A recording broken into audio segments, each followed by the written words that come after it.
Boa noite, pessoal. Nós estamos aqui com a psicóloga Catrine e o psicólogo professor, doutor Welder Lima Gusso, né? Ele é graduado em psicologia pela Universidade Federal do Paraná, especialista em administração pela FAI Business School, mestre e doutor pela Universidade Federal de Santa Catarina, é analista do comportamento acreditado pela BPMC e membro da Organization Behavior Management Network. Atualmente ele leciona no curso de psicologia da UFSC. Bem-vindo, professor Helder. É um prazer estar aqui com vocês. A gente que agradece pela participação, né?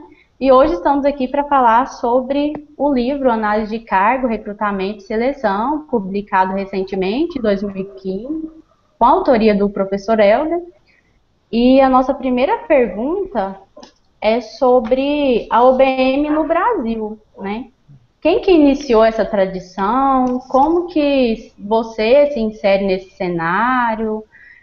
Se o livro é a primeira obra de OBM produzida por brasileiros e se existem outros livros traduzidos para o português também.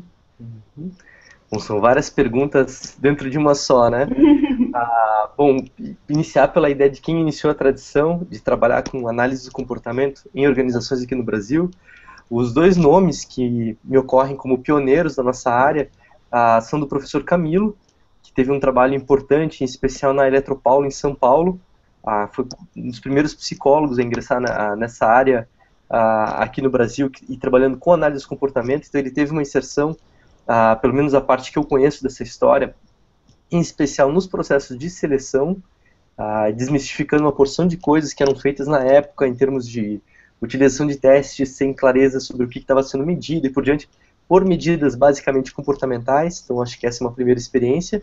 E a segunda experiência, o segundo profissional, que esse já tem bastante documentação e material e publicação de artigos sobre isso, que são os trabalhos do professor Silvio Paulo Botomé, a partir da década de 70, também, inicialmente de São Paulo, sendo que o primeiro grande trabalho que teve uma repercussão, que acho que marca de maneira importante a nossa área, foi uma intervenção que ele fez junto à Secretaria de Saúde de São Paulo, no qual ele ajudou, junto com um grupo de alunos que trabalhou com ele como estagiários, a replanejar ou reprogramar o serviço que era oferecido à população. E desse artigo, tem várias das intervenções que foram realizadas, que estão documentadas na dissertação de mestrado do professor Silvio Paulo Botomé, que está disponível na biblioteca da USP, e me parece que agora tem uma versão digitalizada que também está disponível na internet.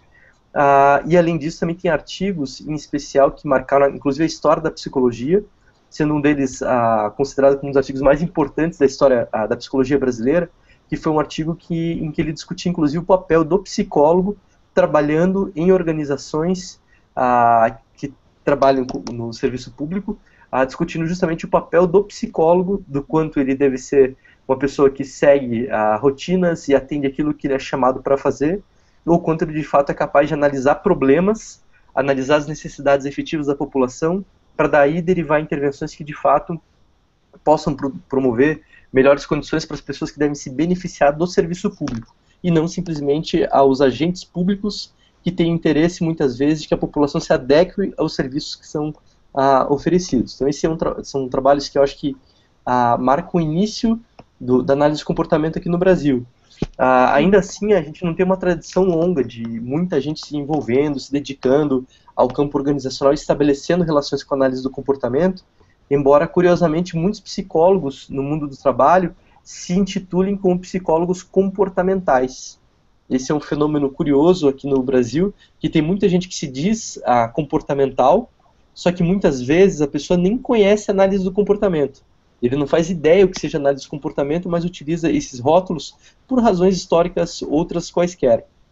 Tem inclusive um trabalho de desmistificar o que é trabalhar na perspectiva comportamental, orientado pelos princípios fundamentos da análise do comportamento, estudando os processos comportamentais básicos nas organizações e sua aplicação nos mais variados contextos. Então tem um longo trabalho aí.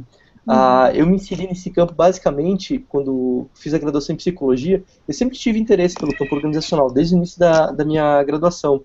E depois de formado, fui direto para fazer uma especialização em administração, e por gostar justamente dessa área, e posteriormente fiz uma pós-graduação na única linha que existia no Brasil que trabalhava com análise do comportamento em organizações, trabalho e aprendizagem, que era uma linha de um programa de pós-graduação aqui na Universidade Federal de Santa Catarina, em que trabalhavam na época o professor Silvio Paulo Botomé, o professor Olga Mitsui Kubo e o professor José Gonçalves Medeiros.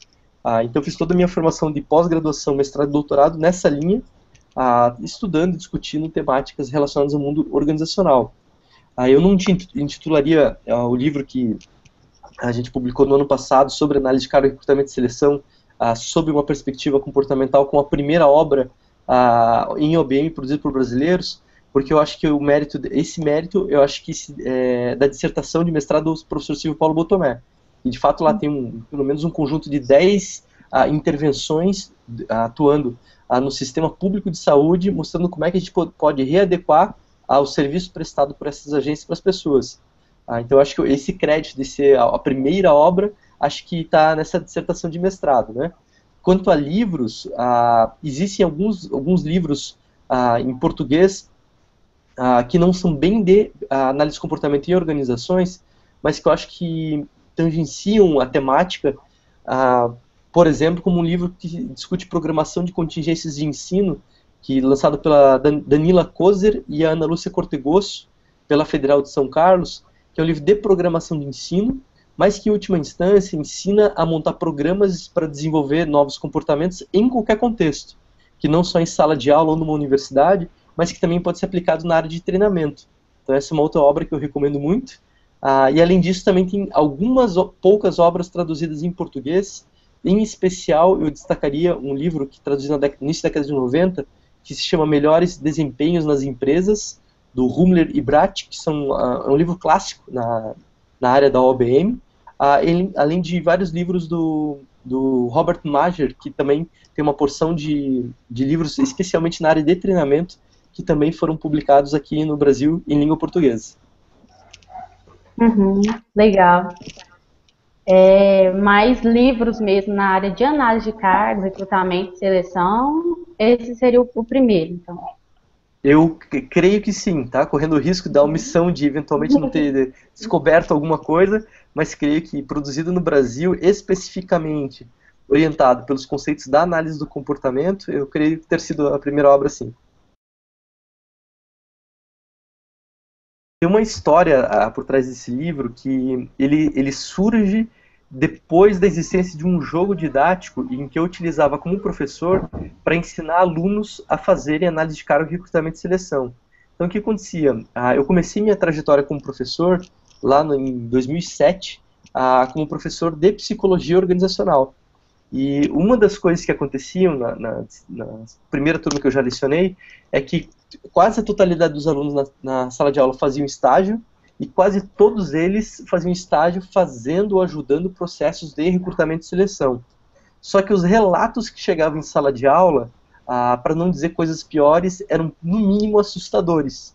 Então, coisas assim, antiéticas, sem avaliar as dimensões, as implicações daquilo que eram feito, coisas sem critério, critérios preconceituosos, enfim, enviesados de várias maneiras em relação àquilo que estava sendo feito. E aí eu vi uma necessidade de ajudar esses alunos dentro dessa disciplina, que talvez fosse a única que eles teriam acesso a discutir um pouco essas temáticas, algum tipo de formação que ajudasse a melhorar o grau de qualidade do que havia sendo feito na região, no mercado e por diante. E disso, a partir de material de consultoria já prestadas, a gente programou, basicamente, um jogo na qual as pessoas deveriam conduzir um processo de recrutamento e seleção, partindo de uma boa análise de cargo, e ao executar essas condições num contexto didático, a gente iria treinando certas habilidades básicas para poder fazer tudo isso. E na época a gente criou esse jogo, o nome dele era Jogo da Faxineira, que a ideia era a pessoa tentar fazer análise de um cargo de uma faxineira para a sua própria casa, porque é uma organização que todo mundo conhece, sua própria casa, e a partir dessa análise de cargo, imaginar processo de recrutamento e seleção para esse cargo. Então a ideia era pegar um cargo relativamente simples, numa organização conhecida por todos, e que eles pudessem conduzir esses processos, pelo menos as etapas de planejamento e de programação desses processos.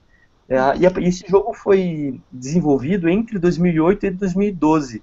Então ele teve pelo menos aí 4, 5 anos de intenso trabalho sobre ele, modificando, aperfeiçoando, inserindo novas etapas, aí por diante.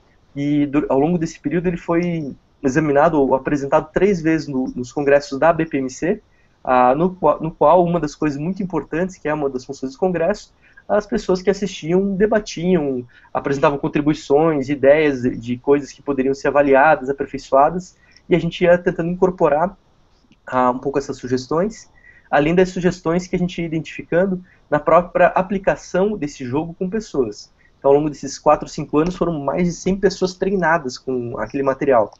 E, no final das contas, quando a gente estava numa versão mais avançada desse jogo, a gente avaliou a possibilidade, olha, que tal se, no lugar de publicar isso como um jogo, porque vai ficar restrito para professores, no aluno e tudo mais, se a gente tentar pegar a dinâmica desse material, que está basicamente programada para que a pessoa vá apresentando cada comportamento necessário para analisar cargo, recrutar e selecionar, se a gente tornar isso acessível para quem está em mercado de um jeito que seja didático. Então a gente tentou seguir essa perspectiva de criar um livro que na verdade não é um livro texto, é um livro didático, é um livro que é para rabiscar, pode colar post-it nele, pode xerocar para colar na parede e usar como modelo para fazer o processo que está conduzindo e por diante. Então era um livro para uso para quem está em mercado. Então essa foi a perspectiva, esse era o grande objetivo que a gente tinha com a publicação desse livro.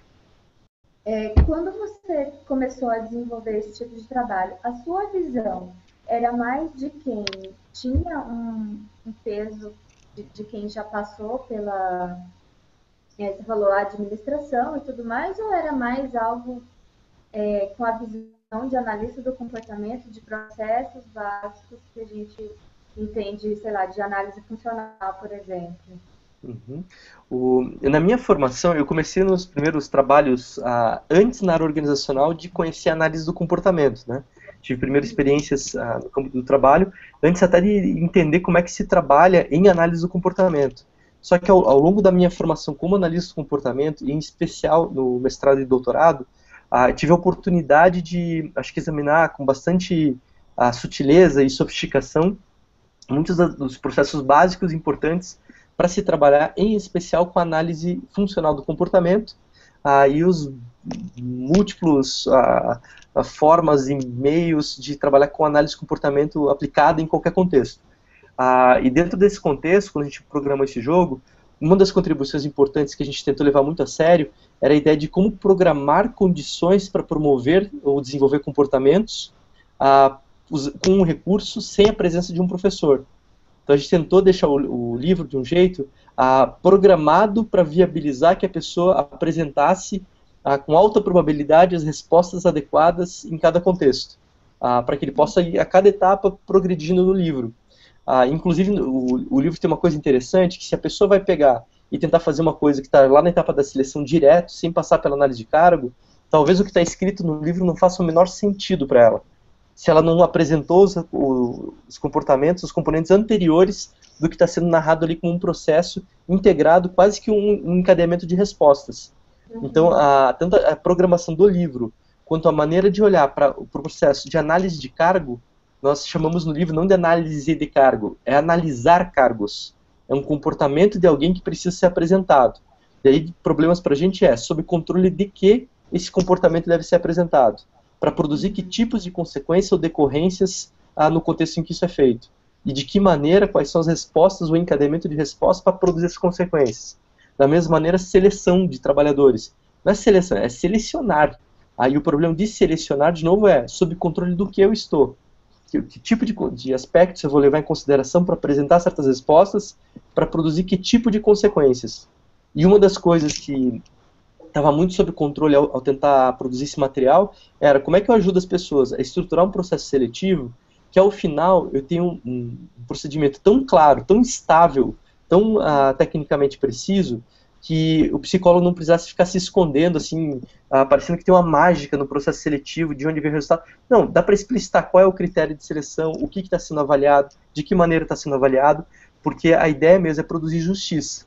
E se a gente tiver clareza que os critérios que a gente está utilizando produzem justiça no processo seletivo, não há problema nenhum em a gente abrir e tornar público o tipo de procedimento que de fato a gente está utilizando. Então isso foi um pouco os controles sobre o nosso comportamento ao fazer tudo isso, né?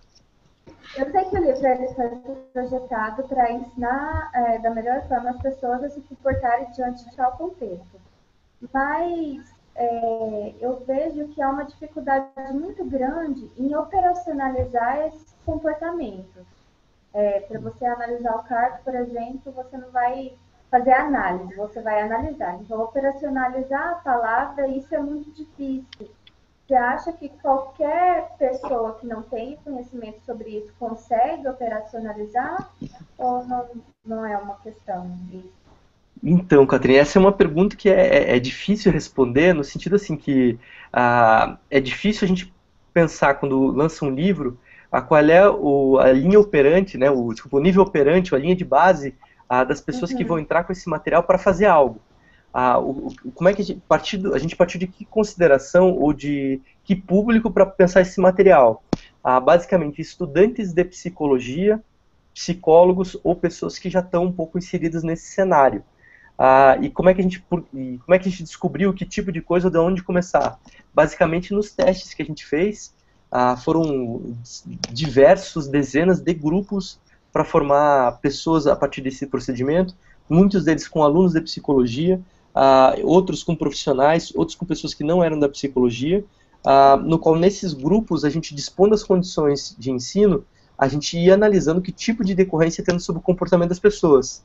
Então, um dos componentes do livro, por exemplo, para fazer uma boa análise de cargo, as pessoas precisam identificar quais são as consequências, consequência tecnicamente nem é o termo mais preciso aqui, mas quais são os produtos ou resultados que o profissional, ao fazer aquilo que deve fazer, deve produzir na organização. Aí as questões centrais para a gente, que palavras são boas para orientar o cara para isso? Eu falo consequência? Eu falo decorrência? Ou eu falo produto, resultado e função? E aí nós íamos testando esse tipo de coisa, mudando as instruções para analisar o impacto que isso tinha nas pessoas ao fazer esse tipo de coisa.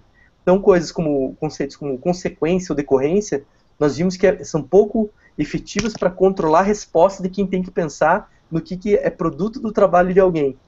Mas se eu falar o produto do trabalho, o resultado que ele tem que entregar, ou qual é a função que ele deve produzir na organização para outras pessoas, as pessoas parecem se localizar melhor. Então a gente foi cuidando, pensando um pouco esses termos, tentando estabelecer relações de controle de estímulos mais efetivas para que as pessoas se comportem de maneira adequada, adequada no sentido de um comportamento de maior valor social. Agora, a gente partiu um pouco desse pressuposto de que a pessoa, vamos dizer assim, pelo menos é um profissional que está em nível superior para poder entrar em contato com esse material. Mas eu não vejo necessidade da pessoa conhecer a análise do comportamento, necessariamente, e nem dela ser formada, graduada em psicologia para poder entender ou acompanhar a ideia que está ali. Um dos grupos que a gente fez um teste em 2012 também, quando eu falo a gente, eu estou sempre falando no plural, se pega o livro só está meu nome como autor, né? Mas de 2008 até 2012, eu tive vários grupos diferentes de estagiários que participaram em diferentes momentos desse projeto. Então no livro tem um crédito também com o nome dessas pessoas todas. Então quando eu falo a gente é porque sempre tinha mais gente trabalhando em cada momento diferente de desenvolvimento desse projeto. E em 2012 um dos grupos que a gente fez eram com profissionais que estavam atuando em mercado, que eram coordenadores de empresas só de recrutamento e seleção e por diante, a maior parte psicólogos, alguns não. E esse grupo, por exemplo, ao usar o material, a gente notou que eles conseguiram produzir resultados com alto grau de sofisticação. Então, assim, um profissional um pouco mais experiente, ao pegar o material e seguir aquele procedimento, nossa, rapidinho ele vai muito, muito além do que ia, por exemplo, um aluno de psicologia que está no primeiro ano. Então, de fato, a experiência das pessoas é determinante no grau de qualidade do produto que ela vai conseguir fazer. Então, não é só porque ela viu o livro ou fez o que está sendo proposto lá que é garantia que vai ser 100% que vai sair. Depende também de outros comportamentos, outros repertórios que a pessoa já apresenta previamente também, né? Mas a gente tem uma certa fé, uma esperança de que mesmo um aluno de graduação que ainda não teve a oportunidade de estudar ou que não entende muito análise de comportamento, que ele conseguiria transitar entre as temáticas ali do livro para poder fazer um processo bom, pertinente, adequado, melhor do que a média de mercado que tem sido feito por aí.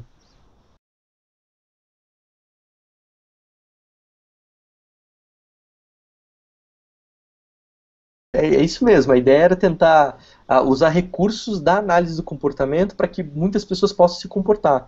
Eu acho que tem uma coisa interessante, em termos de perspectiva, o livro não tem uma função assim, de formar analistas do comportamento, mas é de fato o uso ou apropriação do conhecimento da análise do comportamento para que pessoas apresentem melhores comportamentos em seu trabalho, né?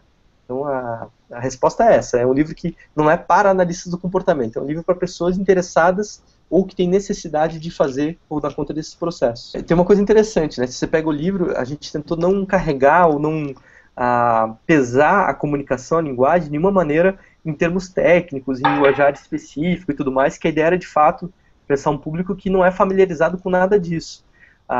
E o que é interessante é assim, a gente seguindo o que está apresentado no livro ou não, em tese, não quer dizer que vai ser melhor do que um processo feito seguindo outras perspectivas e tudo mais. Porque talvez de outra perspectiva a pessoa tenha chegado a um bom resultado também. Mas seguindo esse procedimento, pelo menos, fazendo uma análise de cargo que de fato analisa e descreve comportamentos profissionais e cria um sistema para avaliar a possibilidade, repertórios das pessoas para apresentar esses comportamentos, a gente cria uma espécie de coerência interna muito forte, indicando, olha, entre o que se espera, o que é avaliado e o que é mensurado, a gente tem uma consistência que é compatível com aquilo que a gente indica como algo profissionalmente competente, né? Então, não é que é melhor que os outros, mas que, pelo menos do ponto de vista dos nossos princípios, a gente garante essa consistência entre cada uma das etapas que é apresentada.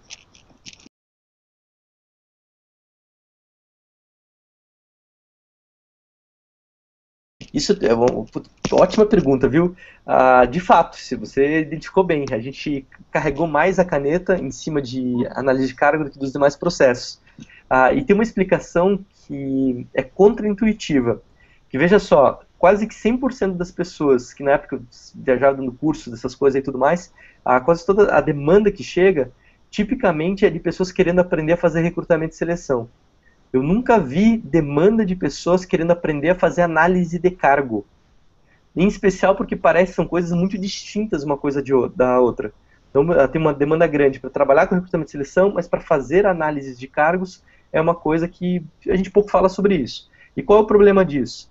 Como é que eu vou selecionar pessoas para entrar num posto de trabalho com base em que, se eu não entender bem as características desse trabalho, ou dos comportamentos profissionais que devem ser apresentados nessa função.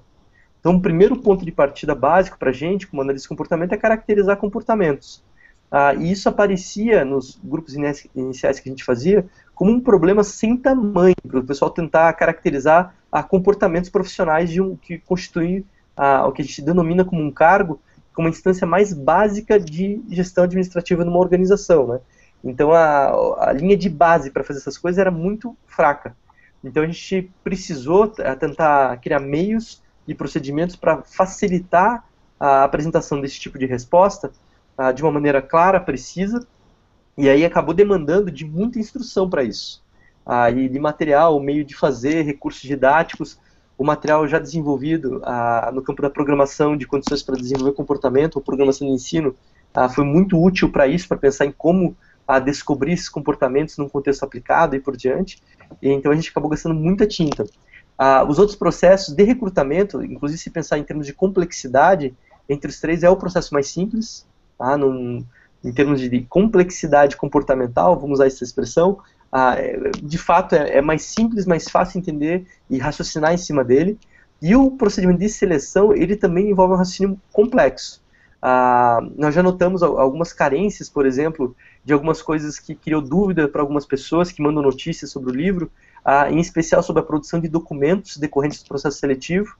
Que tipo de documento eu emito, como é que sai isso, porque geralmente é a hora que o psicólogo se embanana, né, na hora de produzir de fato laudos, pareceres, sei lá, e tem essa questão que a gente acabou não discutindo no livro, como é que eu organizo documentação desse tipo de processo, e mesmo também, que tem outra coisa que eu acho que acabou faltando também, sobre um sistema de balanceamento de como é que a gente dá pesos e valores para as coisas que a gente mede.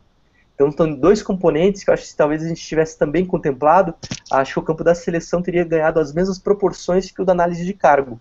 Tá? Que daí também existe um alto grau de complexidade. Mas ainda assim, entre análise de cargo e seleção, eu ainda aposto fichas que analisar cargo é ainda mais complexo. Talvez não tanto para um analista de comportamento já treinado em fazer análises funcionais, caracterizar processos comportamentais, talvez seja mais tranquilo, mas para pessoas que não têm essa formação, é muito difícil aprender esse tipo de coisa. Então, o fato do livro ter ficado maior nessa parte, provavelmente é decorrência direta disso. A CBR, ela publicou um vídeo, né, na CBR Indica, sobre o livro. Aí, nesse vídeo, né, tem uma fala sua, que é assim: o livro é um livro em que a gente basicamente fez uma análise funcional do processo de analisar cargo, recrutamento, ou recrutar e selecionar trabalhadores. Montamos uma programação da atividade numa sequência de ações que o profissional deve ser capaz de realizá-las para poder conduzir com clareza e precisão esses processos dentro de uma organização. Então, considerando, né, o que você disse no vídeo, seria correto afirmar que as demandas de análise de cargo, recrutamento e seleção, que são justamente as 3 seções apresentadas no livro, elas seriam as SDs para o comportamento do psicólogo organizacional, e que as 10 etapas básicas apresentadas, né, em cada sessão seriam as classes de respostas, e essas consequências seriam os resultados alcançados. A gente poderia analisar dessa forma? Olha, eu acho que talvez um jeito que dê para pensar, fazendo essas relações que você está tentando fazer, no livro são apresentadas 3 tabelas que apresentam um pouco a análise, pelo menos dos componentes gerais, do analisar cargo.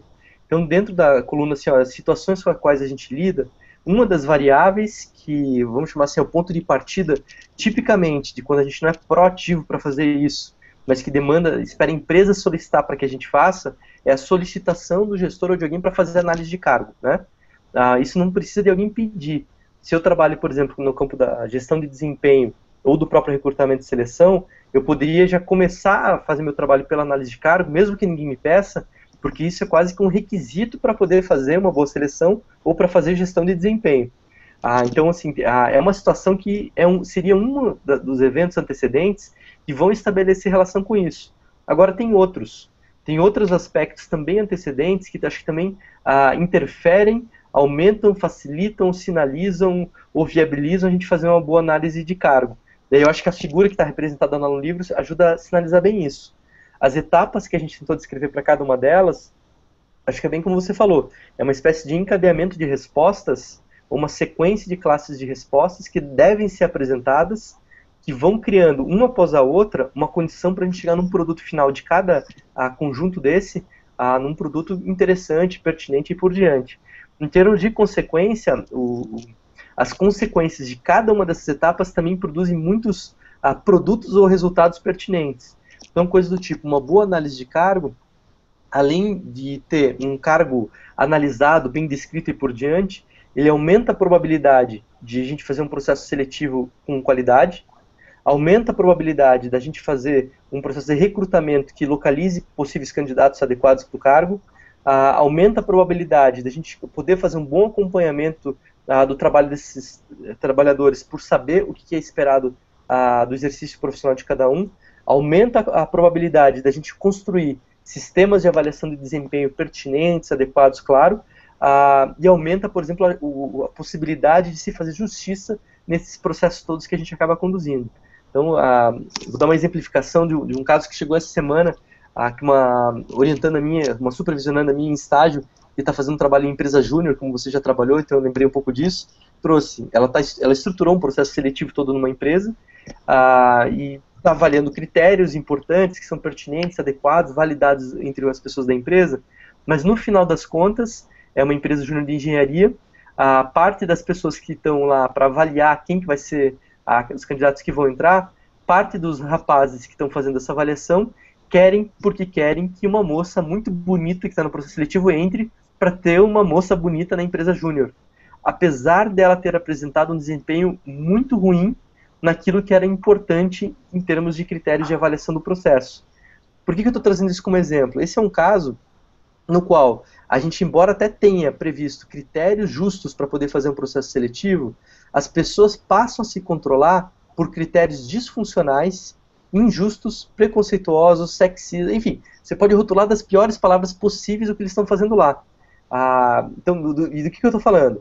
Quando a gente perde de vista os critérios que a gente tem, o procedimento que a gente está adotando, a gente costumeiramente abre brecha para utilizar critérios espúrios, ruins, inadequados, preconceituosos dentro desses processos todos.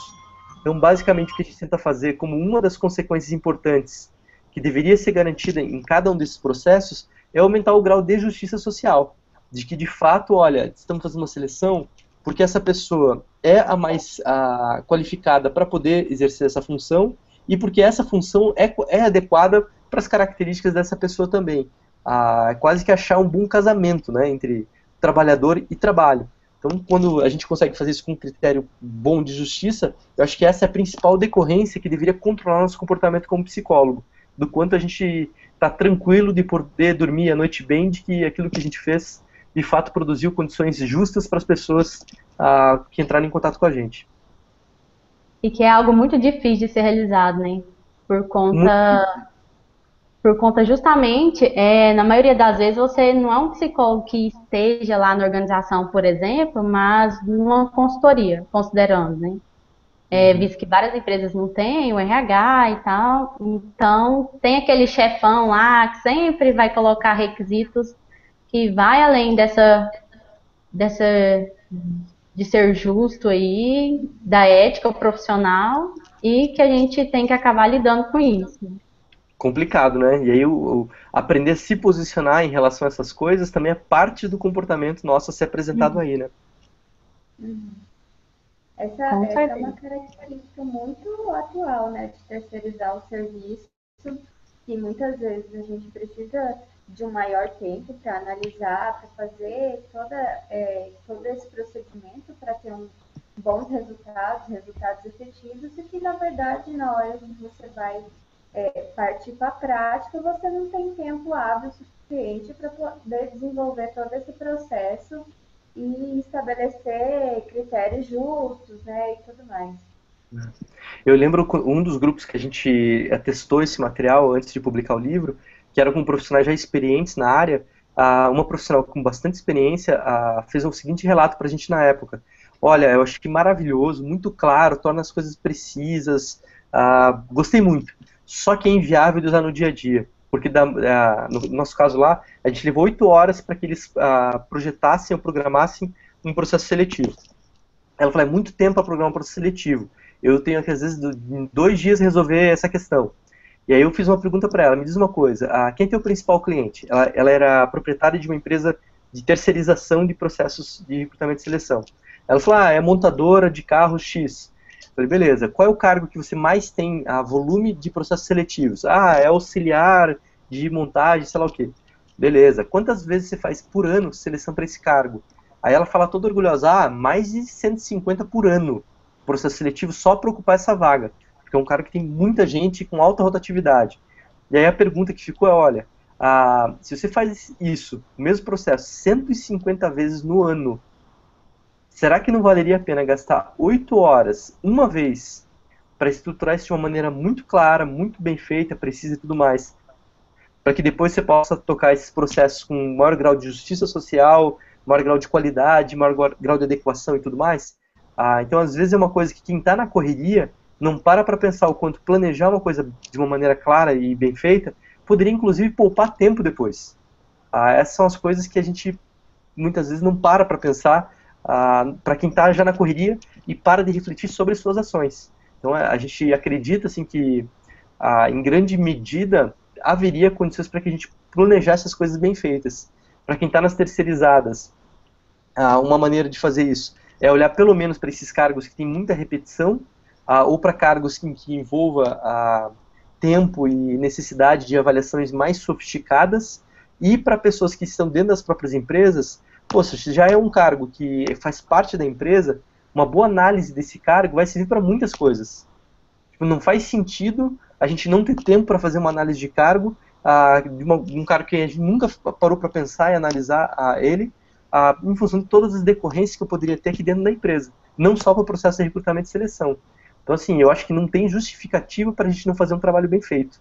Tá? Eu acho que é parte do nosso compromisso, inclusive ético, de que nossas decisões sejam respaldadas tecnicamente, e isso passa por projetar de uma maneira bem clara as coisas que a gente faz. Uhum. Talvez até diminuiria essa rotatividade aí, né? Exato, para o pessoal que está nas terceirizadas, que hoje é o mais frequente para os psicólogos, né, de trabalhar só com recrutamento e seleção, talvez analisar o problema de rotatividade seja uma coisa inalcançável, inacessível, e aí você muitas vezes não tem muito o que fazer em relação a isso, a não ser dar um feedback ou dar uma indicação para o gestor, avaliar com o problema, oferecer uma proposta de serviço de análise disso e por diante. Mas aos psicólogos que estão na empresa, a primeira etapa da análise de cargo, analisar o histórico do cargo na organização. Qual é a rotatividade desse cargo? Por que roda? Será que tem a ver com gestão? Tem empresas que têm, às vezes, o mesmo cargo em 2 setores. Num setor, a rotatividade é absurda, no outro é quase nula. Poxa, vamos ficar fazendo seleção até quando? Antes de resolver o problema de gestão.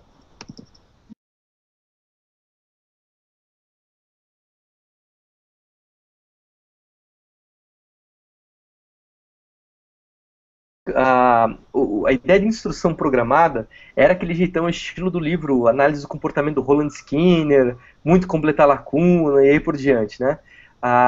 Tem uma história importante que tem a ver com a história da análise do comportamento no Brasil, que quando o Keller vem para o Brasil, quando a interação com Carolina Bora e por diante, se desenvolve aqui no Brasil, por grande parte por força da Carolina Bora, a ideia de que não é falar de ensino programado, mas que a ênfase deveria ser o que se chama de programação de ensino.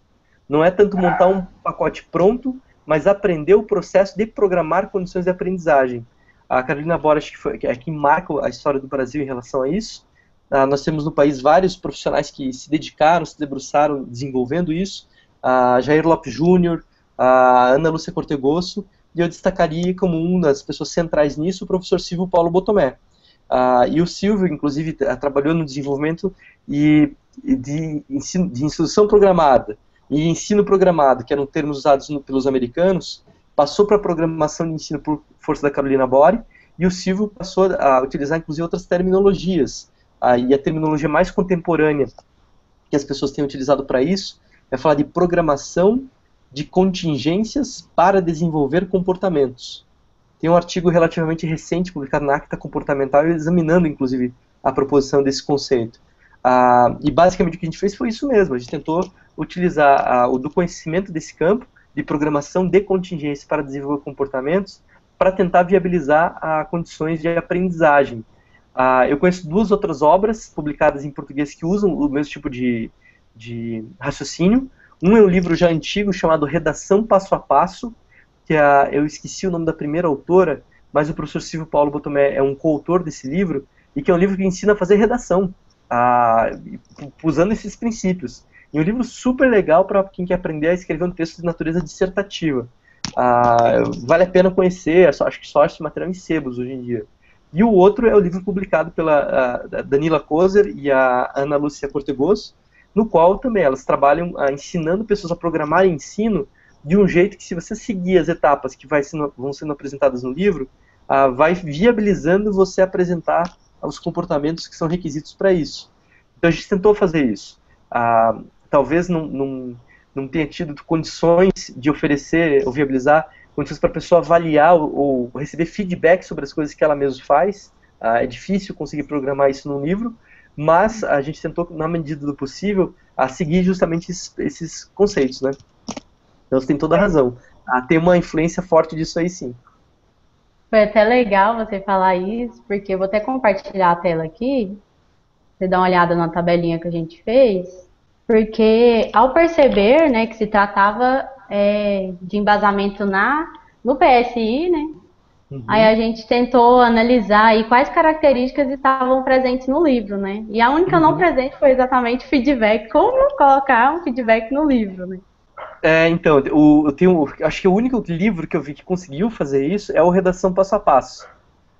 que incrivelmente ele pede para que você faça coisas e depois que você faz a etapa, vem pistas, ou dicas de como avaliar o que você fez. E indicando quanto cada uma das coisas, se você fez ou não, são adequadas ou não e tudo mais. Só que isso envolve uma mecânica textual muito sofisticada, que a gente realmente não teve condições de colocar. Então, a tua análise pegou em cheio a gente. Não, mas foi legal porque no livro não fala nada sobre isso e a gente conseguiu identificar. E se a gente conseguiu identificar é porque tá claro, tá bem legal mesmo.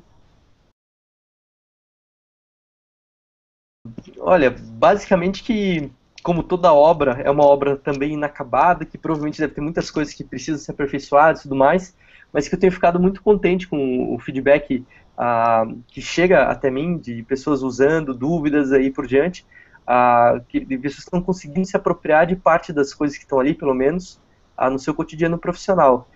Eu creio que ele acabou tendo uma repercussão maior dentro da comunidade de análise do comportamento mesmo, e a sua inserção em outros contextos tem sido mais gradual, mas espero que outras pessoas possam vir a se beneficiar dele também. E aí quem tiver interesse em conhecer o material, ele é vendido pela editora, pela N1, que é Tecnologia Comportamental, direto pelo site, que é n1tc.com.br. O que você acha essencial para que uma pessoa comece a trabalhar com psicologia organizacional? O que você acha que não pode faltar? Que pergunta, hein? Pergunta simples. Olha, é que falar de psicologia organizacional ou psicologia organizacional do trabalho é um campo muito abrangente que tem muitas maneiras de poder pensar e trabalhar dentro desses campos. Uma das coisas que eu acho que é crucial é tentar acompanhar a literatura da área, de ver, em especial, subcampos em que a pessoa tem mais interesse para poder estudar e se aprofundar, para que se aprofunde mais em alguns campos específicos, como uma primeira coisa. A segunda coisa é que é estritamente necessário entender o que é uma organização. As pessoas confundem muito a ideia de organização com empresa. Isso não é sinônimo uma coisa da outra. Enfim, tua casa é uma organização. E eu preciso entender, eu preciso aprender a fazer leitura de organizações em qualquer contexto que eu esteja. Acho que isso é um ponto crucial. E acho que para fazer isso, a análise de comportamento ajuda muito. E a terceira coisa que eu acho central é que a gente precisa, com muita urgência e com muita força, discutir com muita clareza a necessidade de uma consistência entre teoria e prática. Eu acho que uma das coisas que esculhamba demais com o trabalho dos psicólogos nessa área é essa coisa do psicólogo às vezes ir para a área organizacional e não se ver como psicólogo, em grande parte porque ele começa a fazer às vezes trâmites administrativos sem ter a mínima clareza de como é que essas coisas se relacionam com psicologia.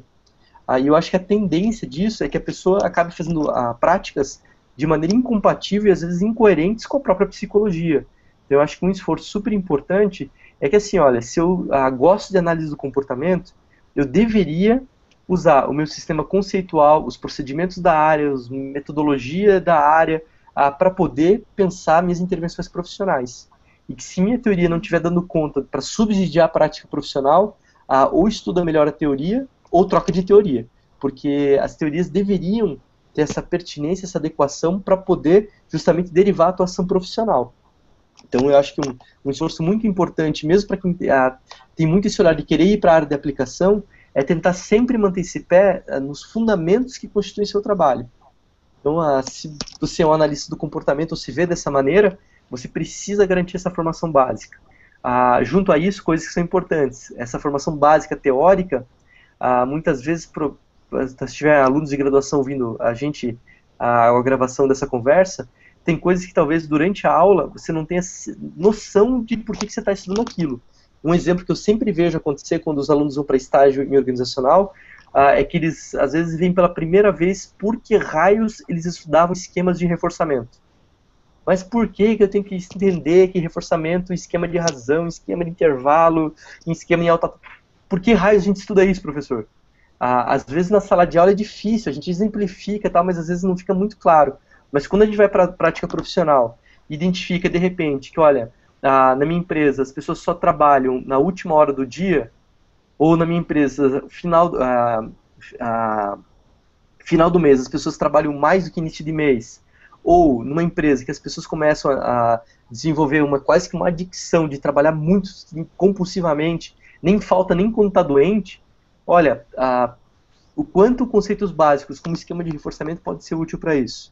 Tá? O quanto conceitos como operações motivacionais, o quanto conceito como a ideia de contingências concorrentes, o quanto, enfim, se eu não conseguir me apropriar desses conceitos instrumentais da análise do comportamento para pensar minha atuação profissional, é muito difícil que eu vá fazer isso lá na frente. Então, eu sugeria, como a grande ideia, a coerência. Acima de tudo, coerência entre teoria, o que se estuda em psicologia, com o seu fazer profissional. Busca isso que o resto você faz acontecer. A resposta depende muito, porque cada contexto é um contexto e é tanta variável envolvido. Eu já vi, por exemplo, a análise de cargos ser muito bem construída em menos de 1 hora e já vi processos que levaram mais de 1 mês para analisar um cargo. Então depende de algumas coisas, do quanto a gente tem recurso disponível, o quanto a gente já tem material pronto sobre a coisa, o repertório das pessoas para poder fazer isso. É muita variável em jogo, né? Então é difícil a gente prever esse tipo de coisa. Nos grupos, assim, em termos, se fosse para chutar uma média bem aleatória, nos grupos que a gente conduzia, as pessoas conseguiam, em geral, programar condições para fazer análise de cargo e programar o recrutamento e seleção tipicamente entre 8 e 10 horas. Pessoas sem experiência. Uhum. Tá? Então, mas é uma estimativa, assim, é uma média que talvez ela não fale simplesmente nada em relação às necessidades de cada contexto. Talvez o profissional que vai fazer isso pela primeira vez, talvez valha a pena ele investir mais tempo para garantir que a coisa saia num produto, num resultado pertinente e que nas próximas vezes talvez ele consiga otimizar o processo de trabalho. Mas eu acho que é até perigoso a gente falar assim, você tem 4 horas para fazer. Dependendo do contexto, vai precisar de mais. Então é difícil a gente fazer essas estimativas, né? Nas empresas tem uma coisa que às vezes, se fosse para fazer o ideal, com o maior grau de sofisticação, você vai levar X horas. Às vezes, você tem que fazer o melhor possível com os recursos que você tem. Então, às vezes, talvez você não consiga fazer já melhor processo seletivo, mais bem estruturado, mas talvez seja o melhor que você consegue fazer nas condições que você tem naquele momento, né? E que talvez numa próxima você possa aperfeiçoar, melhorar e por diante. Isso não vale só para o recrutamento e seleção, né? Acho que tudo na vida. Talvez a prática ou a repetição vai nos levando a um contínuo aperfeiçoamento para que a gente vá podendo desenvolver cada vez mais e melhor as coisas. Mas é difícil a gente, de primeira, já garantir fazer as coisas com perfeição, né? Então é isso, eu agradeço muito pela participação, pela disponibilidade, estar aí 1 hora com a gente, 1 hora certinho. Eu que agradeço para você, Jéssica, Catrine, André, a oportunidade é sempre um prazer, espero em breve ter a oportunidade de voltar aí para Jataí, para a gente conversar pessoalmente também sobre recrutamento, seleção e outros temas na análise do comportamento e na psicologia organizacional. Oportunidade não vai faltar, vamos organizar isso aí. Opa! Agradeço a Catrine também, espero que a entrevista tenha contribuído alguma coisa para você também, Catrine. Foi um prazer enorme, né? Como eu tinha mandado no e-mail, vocês consideraram demais a minha pessoa, né? Eu agradeço bastante pela oportunidade de estar participando disso com vocês e compartilhando também, né, um pouco dos pensamentos junto com vocês. Isso é muito gratificante. Então, obrigada, pessoal. Até a próxima. Parabéns aí pelo livro. Obrigado. Até breve, gente. Tchau, tchau. Tchau, tchau.